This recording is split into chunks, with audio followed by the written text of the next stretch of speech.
Anak angkat apakah dapat warisan atau tidak? Jadi warisan itu saudara rukunnya 3. Ada waris yang memberi waris. Ini ada syaratnya. Ada muwaris, ada waris. Waris itu ahli waris. Ada muwaris, pemberi waris, namanya pewaris. Ada ahli waris, ada pewaris. Apa ahli waris? Apa ahli waris? Yang mendapat warisan. Apa pewaris? Yang memberikan warisan.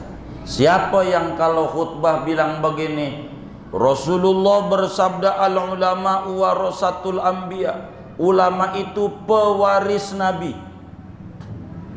Jadi ulama ngasih warisan sama Nabi. Hah? Benar apa salah dia?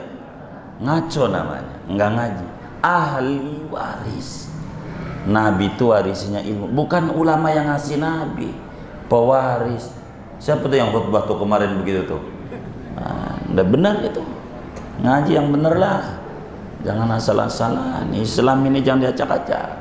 Ada ahli waris mendapatkan warisan. Ulama ahli waris Nabi. Nabi pewaris ulama, pemberi warisan. Begitu. Jadi kita harus paham. Ada mal, harta. Nah, ahli waris ini saudara jumlahnya ada 25 calon ahli waris. Kan lama ya mas saya.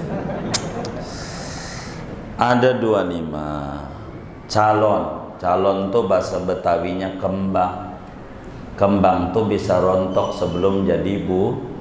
Yang laki-laki 15, yang perempuan 10. Saya enggak mau jabarin biar cepat, kan nggak tahu pikir 5 menit. Dari 25 ini kagak ada namanya anak angkat. Enggak. Bahasa Arabnya tabani. Tabani bahasa Indonesianya adopsi. Bahasa kampungnya anak angkat. Anak angkat tidak dapat warisan kecuali ahli waris. Anak angkat baru bisa dapat masuk pada kelompok ahli waris. Seperti saya ponakan Baba Pian, ponakannya saya anak angkat beliau. Umpamanya saya anak angkat beliau nggak ada ahli waris lagi kecuali saya. Nah, saya ini walaupun anak angkat dapat warisan, tapi bukan karena anak angkat, karena ahli waris. Anak angkat nggak ada warisan. Oleh karena itu bagus pertanyaan ini, penting untuk dijawab. Jadi bagaimana ini anak angkat ini? Sebetulnya panjang kalau ngurus anak angkat nih. Bagaimana wudunya? Aduh panjang banget dah. Nyangkut di otak saya kalau ditanya begini-begini. Jadi bagaimana karena nggak dapat warisan? Nggak bijak dong. Islam nggak begitu.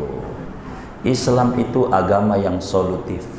Selalu ada solusi dalam setiap problem. Karena dalam rumus Islam di mana ada gembok selalu ada kunci. Bagaimana ini anak angkat? Maka kalau di antara yang hadir punya anak angkat, bukan anak kandung kita, bagaimana ini? Wis ngomongin nikahinnya bagaimana, wudu bagaimana, ntar itu mutu ya, biar nggak panjang. Bagaimana mumpung masih hidup kita kasih sebagai hibah. Tulis akte hibah, bikin di KUA akte hibah, dikasih mumpung masih hidup. Jangan nunggu modal kitanya, jangan nunggu mati dulu kitanya. Kagak ada jatahnya di agama. Mumpung masih hidup kasih. Nih rumah buat sini, kasih sertifikat nama dia. Mumpung masih hidup. Jadi kalau digugat ahli waris udah rapi. Ini udah namanya kita bijak. Maka orang yang punya anak angkat, saya sering kepada teman-teman jamaah itu, bila Anda ngangkat anak, tolong nanya sama kiai di kampungnya, aturannya bagaimana, ininya bagaimana, supaya jangan nangis di kubur. Betapa ada orang angkat anak hartanya banyak, hektaran, dia wafat, anak angkat nggak dapat apa-apa. Saya yang nyebokin Pak Ustadz, saya yang mandiin, saya ini. Ya bagaimana? Wong di kitabnya nggak ada. Itu ntar sali waris. Kalau mau bagi Anda, ya Anda dapat karena dibagi dia.